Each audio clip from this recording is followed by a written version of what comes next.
YTN 라디오 이동희 뉴스 정면 승부 3부 시작합니다. 매주 목요일 세상 가장 핫한 정치쇼 쇼미더 정치 시간입니다. 오늘은 더불어민주당 조상호 전 상근부대변인, 국민의힘 김재섭 비대위원 나왔습니다. 어서 오십시오. 안녕하세요. 방금 이준석 전 최고하고 인터뷰도 했습니다만 국민의힘 당대표 1차 컷오프가 내일로 미뤄졌네요? 네, 내일로 미뤄졌습니다. 사실 오늘 4시에 발표를 하기로 했는데 들은 바에 따르면 20대 여성의 표가 아직 다 확보가 안 돼가지고 오늘까지 여론조사를 돌린 다음에 내일 오전 8시 정도에 발표하는 걸로 예상이 되어 있습니다. 예. 결과는 내일 나와봐야 알겠습니다만은 이준석, 주호영, 나경원 세 사람은 본선행이 확실해 보이고. 네네. 김 비대위원 나머지 2명 어떻게 예상하세요? 그 전에 여론조사를 좀 생각을 해보면 이제 김은혜 의원이 좀 약진하고 있는 것 같고요. 김웅 의원도 지지율이 좀 잘 나오는 편이고요. 당원 지지가 높은 사람이 이제 홍문표 의원, 그다음 조경태 의원 이렇게 있어서 제 생각에는 그 4분 중에 2분이 들어가지 않을까 생각합니다. 누구나 다 예측할 수 있는 거죠. 안전하게. 왜냐면 틀리면 안 되니까. 아니 윤영석 후보님은 그거 좀 서운하겠는데. 그래요. 윤영석 후보님 우리 고정 패널이기도 한데. 조상호 저 변호사는 어떻게 보세요? 저는 아무래도 이제 오선 가장 다선인데 주호영 의원과 함께 조경태 의원이 그동안 이제 어떻게 보면 부산에서 계속 그 자리를 지켜왔던 힘이 있어서 그쪽 정도 한 분하고 그다음에 젊은 쪽으로는 이제 김웅 의원 정도가 그래도 여론조사에서 가장 그 다음으로 젊은 후보 중에는 주목받지 않았나 싶어서 그 2분 정도가 되지 않을까라고 예상합니다. 그런데 본선 룰이 7대 3인데 만일 컷오프 룰도 7대 3이었다면 홍문표 또 말씀하신 조경태 의원이 유리할 텐데 이거 5대 5로 하는 바람에 이게 지금 2분 예상처럼 쉽지 않은 것 같아요. 누가 될지. 그렇죠. 다만 이준석 전 최고만 올라갔다. 그렇게 되면 국민의힘이 사실은 젊은 층의 약진으로 지금 역동성 있는 흥행이 되고 있는 경선을 하고 있는 거잖아요. 근데 이 전 최고만 살아나오면 그 역동성이 많이 반감되지 않겠느냐. 근데 이준석 최고위원이 조금 전에 인터뷰했지만 거의 우주 대스타급으로 요새 인기가 많아가지고 거의 다른 후보들 지지율을 거의 이제 다 잡아먹는 정도의 압도적인 지금 지지율을 보이고 있어서 사실 이준석 최고 혼자 올라가고 나머지 분들이 다선 의원들이 올라간다 하더라도 꽤 재밌는 결과가 나오지 않을까 싶고 또 지금 말씀하신 홍문표 의원이나 조경태 의원 같은 경우에는 당원들의 지지는 높지만 또 여론조사가 잘 안 나오시는 분들이라 갈라먹기가 될 수가 있거든요. 그래서 또 흥미진진하다라는 생각이 좀 듭니다. 근데 이런 경선 흥행에 찬물을 끼얹은 게 지금 개파 논쟁입니다. 그렇죠. 조 의원, 조상호 의원 어떻게 보세요? 그냥 그 다선 의원분들이 참 초조해 하시는 것 같다. 그리고 후배한테 그런 어떤 프레임 씌우는 게 좀 아무리 정치가 그렇게 비열한다 하더라도 그러니까 비정하다 하더라도 그게 맞나 좀 싶은 생각은 들어요. 왜냐하면 유승민 의원이 개파로서 이준석 의원을 이렇게 핸들링 내지는 이렇게 조정할 수 있을 정도의 힘이 있는 그 정치인이라고 보이지 않거든요. 근데 굳이 그런 부분을 끌고 들어오는 게 맞는지 오히려 이준석 후보의 기본적인 정체성에 대해서 얘기해 보면 차라리 어땠나. 왜냐하면 이제 나이는 30대지만 실제 이준석 후보가 제시하고 있는 정책들은 보면 옛날 60대 정치인들하고 전혀 다르지 않아요. 최근에 또 그 박근혜 대통령에 대해서 굉장히 우호적인 이른바 박근혜한테 발탁된 그런 청년 정치인이다라고 표시하는 것도 그렇고 그다음에 이번에 본인이 이른바 공약처럼 내세우는 청년 여성 가산점 전부 없애겠다. 그런 내용들을 보면 오로지 실력주의를 표방하고 있지만 실제로 그 실력을 어떻게 보여주기 위한 기회조차 잡기 어려운 청년이나 어떤 여성들에게는 절망감을 주는 어떤 공약이거든요. 근데 그런 부분들이 전혀 이렇게 이슈화되지 못하고 오히려 이미지, 그다음에 개파 논쟁 같은 진짜 정쟁적 요소만 부각되는 건 좀 안타까운 일이다. 여당 사람으로서 바라봐도 중진들의 개파 논쟁은 조금 심한 면이 있다 이런 말씀이고. 김 비대위원님.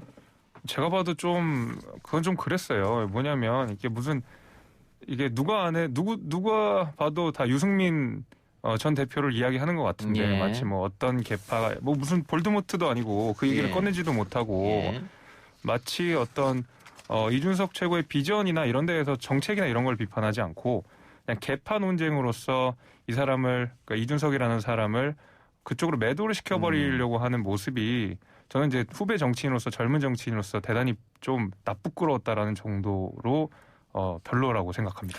뭐 이것도 공정 문제로 비교하면 불공정한 거네요. 어떻게 보면. 뭐 저는 그렇다고 생각합니다. 네. 근데 선거란 건 어떻게든 이기고 가야 되는 거 아니에요? 그렇죠. 그렇긴 한데 사실은 근데 우리가 다 뭐 알고 있지만 이준석 최고의 스타일 자체가 어디에 얽매여서 이렇게 구속되어가는 스타일이 아니에요. 그건 오히려 중진들이 이런 개파 프레임을 던졌지만 오히려 본인들의 구태적인 모습만 보여주는 패착이었다. 그렇게 저는 보고 있어요. 그러나 정치인들이고 다들 또 두 분도 정치인 아닙니까? 선거에서 그렇죠. 무조건 이겨야 된다. 김 비대위원이 저번 선거에 졌잖아요. 또 왜 이렇게 훅 들어오십니까 갑자기? 그나마 본선에 갔으니 다행입니다. 네, 저기 마주 앉은 분은 본선에도 못 갔어요. 심심한 위로의 말씀을 멀리서 전합니다. 저는 경선도 못 해봤습니다. 예선 탈락. 예선도 아니지. 예. 그래요. 자, 근데 국민의힘 당의 초선 의원들이 경선 룰 관련해서 긴급 의원총회를 열겠다 이런 얘기가 있었는데 뭐 어떻게 열렸습니까? 내일 오전 중으로 열리는 것으로 예정이 되어 있는데요. 이 경선 룰 관련돼서는 제가 마침 드릴 말씀이 좀 있습니다. 왜냐하면은 제가 비대위원이기도 하지만 이번에 선관위에 들어가 있어서 이 경선 룰을 짜는데 열심히 토론하는 사람 중에 하나거든요. 그래서 대부분의 위원님들과 저는 소수 의견으로서 의견을 좀 달리하고 있습니다. 그래서 저는 여론조사 비율을 좀 높여야 된다. 우리 당이 조금 더 국민 참여 경선 방식으로 바뀌어야 된다고 주장하는 이제 소수 의견인데요. 이 경선룰과 관련돼서 기존과 다른 여러 가지 제도들이 좀 많이 들어갔습니다. 예를 들면 우리가 지난 10년간 우리 경선 과정에서 여론조사 때 역선택 방지 조항이 들어가지 않았던 점, 그리고 이번에 최초로 컷오프라는 제도가 생겨서 당대표 컷오프가 생겨서 당원들을 대상으로 한 여론조사를 처음으로 실행하게 됐습니다. 당원들 대상으로 어떻게 여론조사를 하느냐에 대한 논의가 있었을 때 우리가 당원 비례대로 인구 비례가 아니라 당원 비례대로 영남권의 60% 할당을 하고 20대 30대가 적고 50대 이상이 많은 우리 당 구조상 50대 이상한테 70% 정도의 어떤 이 비례로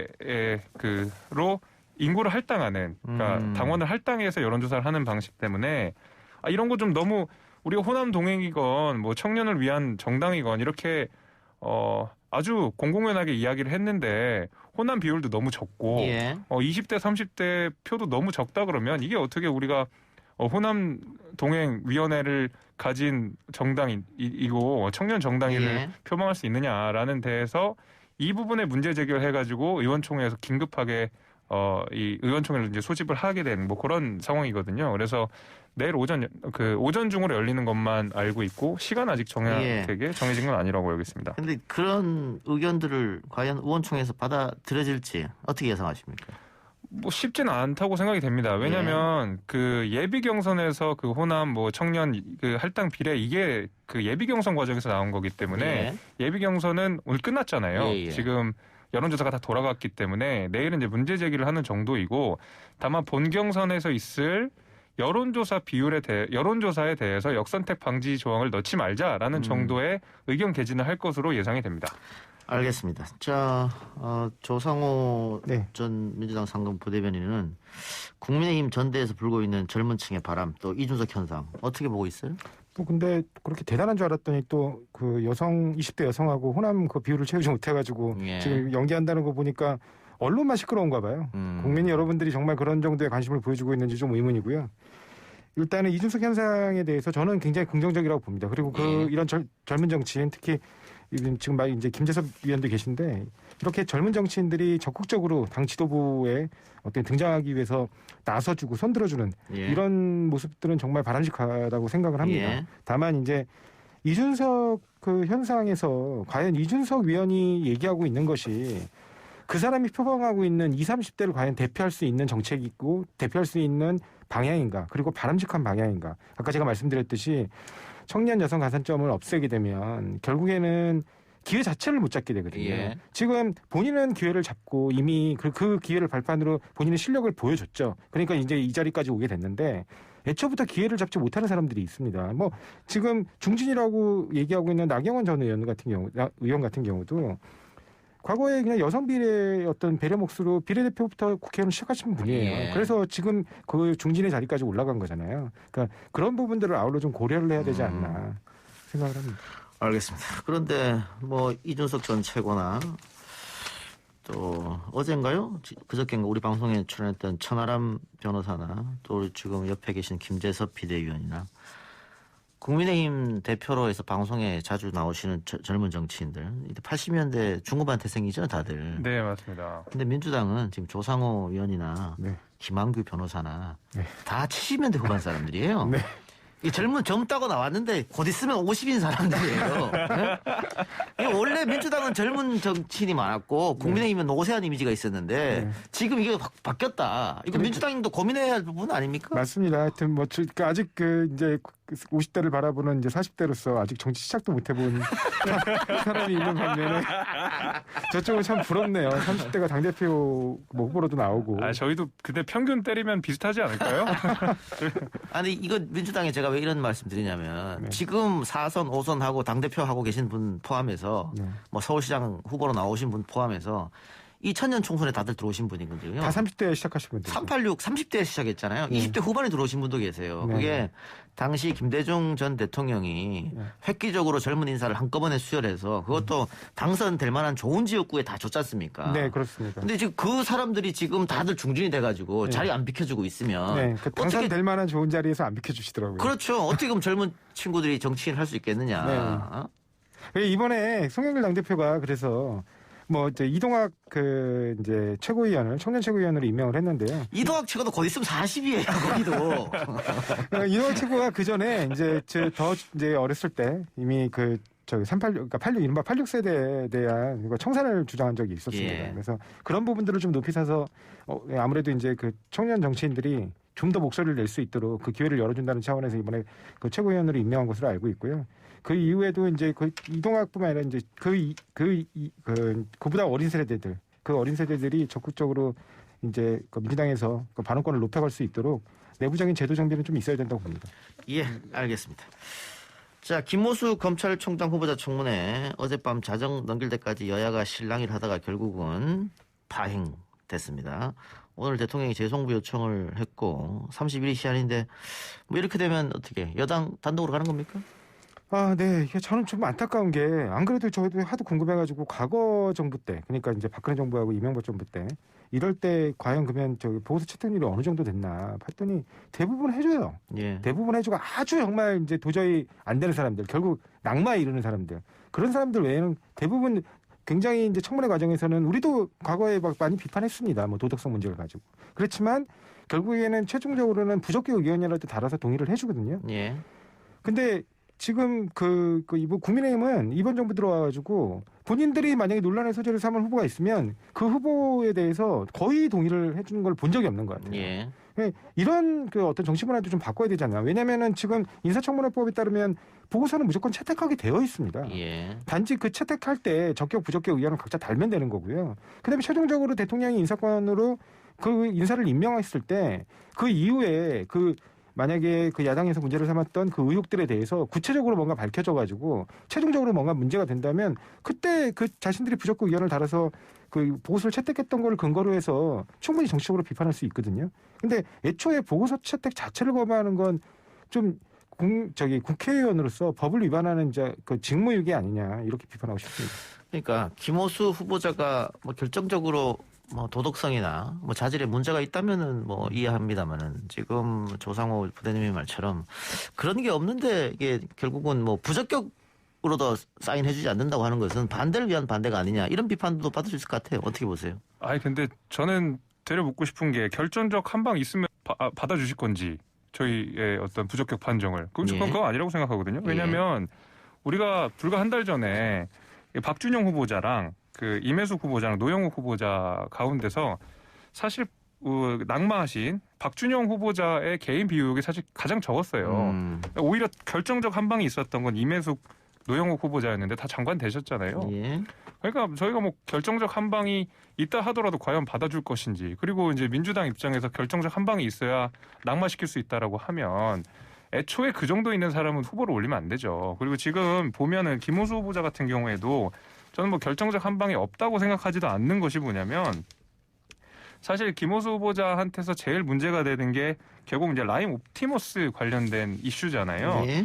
그러니까 라임 옵티 사건 보고를 받은 법무부 차관이 그다음에 라임 옵티머스의 어떤 피의자를 변호하는 변호사로서 일을 했고, 나아가서 검찰총장, 그러니까 라임 옵티머스라는 것이 지금 민주당 정부에 굉장히 큰 어떤 지뢰 같은 역할을 하고 있는데, 과연 김호수 후보자가 검찰총장이 됐을 때 라임 옵티머스 수사가 제대로 이루어질 것인가, 이제 이런 의혹들을 저희가 국민의힘에서 제기를 했었단 말이죠.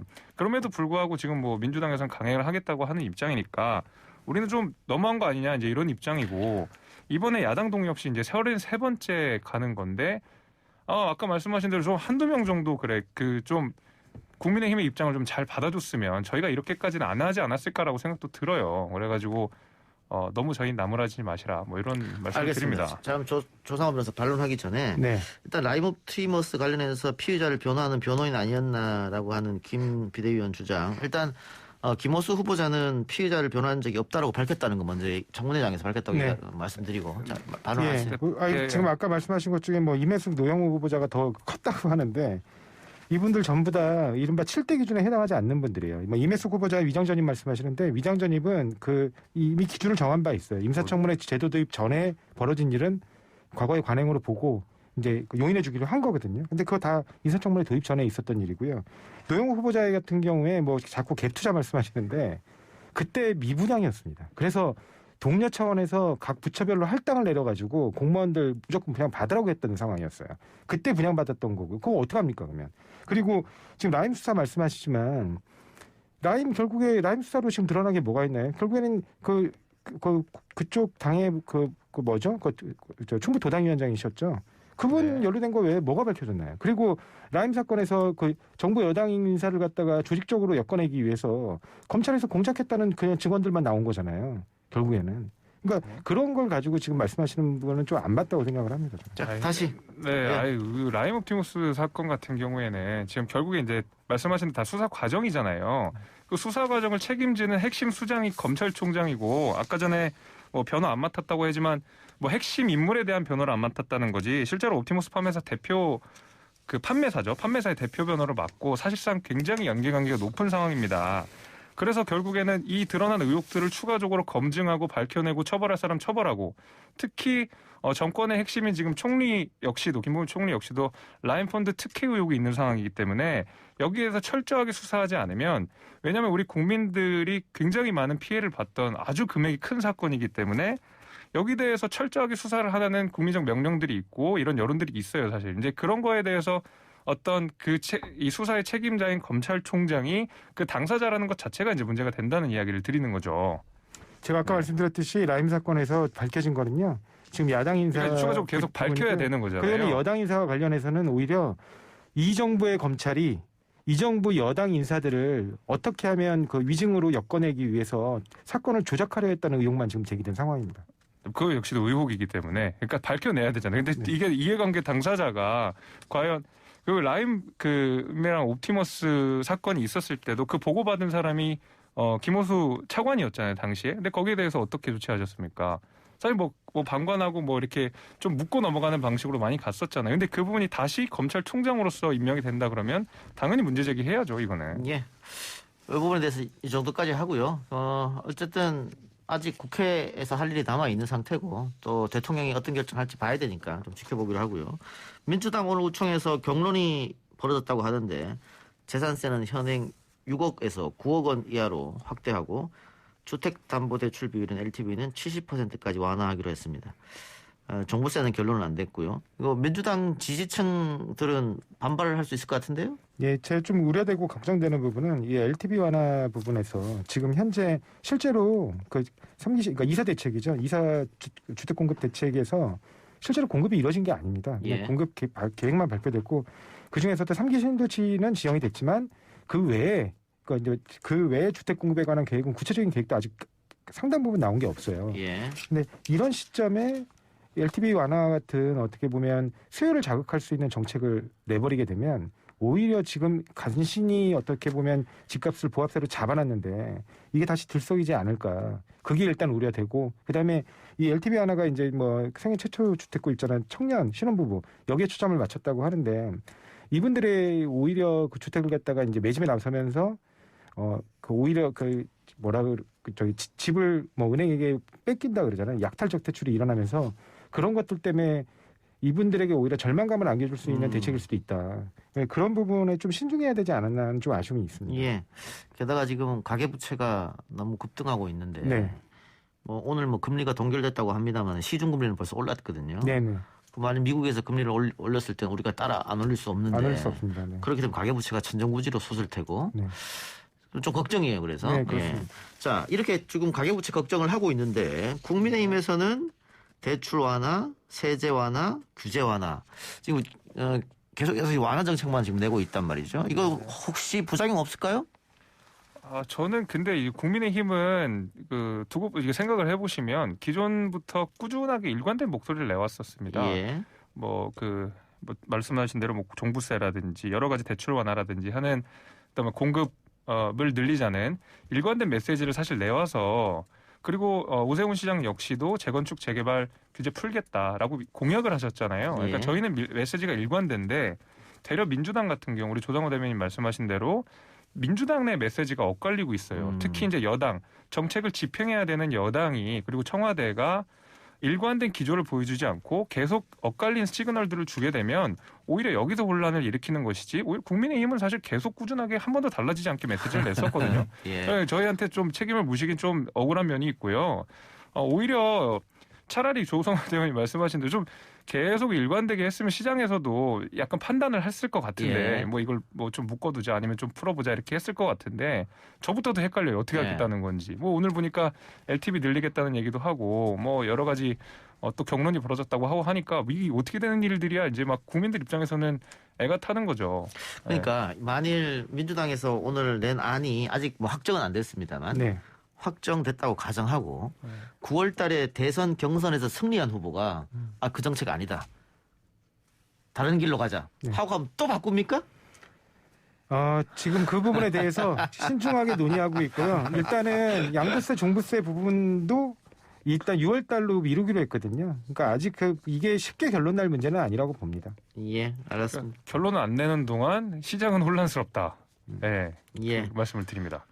자, 오늘 당정이 만나서 정부가 마련한 LH 혁신안 논의를 했는데 결론을 내지 못했습니다. 정부가 LH 분할 방안을 보고했다고 알려졌는데 여러 이슈가 있습니다만 지난번 재보궐에서 패배한 가장 큰 게 LH 이슈 아니에요? 네, 맞습니다. 그럼 LH에 대해서 결론을 빨리 내야 될 텐데 당정청은. 예, 곧 내야죠. 이건 뭐 그렇게 오래 끌 문제는 아니라고 보고요. 그러니까 늘 얘기했던 것처럼 이제 어떤 주택 정책 기획 이쪽 일 과연 공사가 수행하는 게 맞는지 이게는 사실은 국가가 해야 될 일이거든요. 국가 또는 지자 그리고 상당 부분 권한을 지자체에 넘기는 것도 좀 검토를 과감하게 해야 된다고 생각해요. 왜냐하면 지금 기재부라든가 국토부에서는 자신들의 권한을 어떻게 보면 뺏기는 문제 때문에 그런 것인지 굉장히 소극적이거든요. 근데 각 지역의 주택 수요를 가장 잘 파악하고 있는 거는 오히려 지자체입니다. 그러니까 지자체에게 이런 주택 정책 기획 업무와 관련된 업무들, 뭐 신도시 개발과 관련된 업무들 이런 부분들을 좀 넘기거나 아니면 최종적으로 승인 권한만 갖고 구체적인 제안자는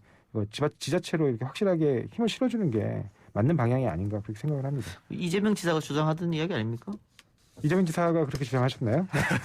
근데 그건 당연한 얘기거든요. 사실은 어떻게 보면. 알겠습니다. 야당 지자체장들도 주장했던 이야기니까요. 네, 맞습니다. 근데 국민의힘은 이 LH 관련해서 국정조사 요구하시더라고요.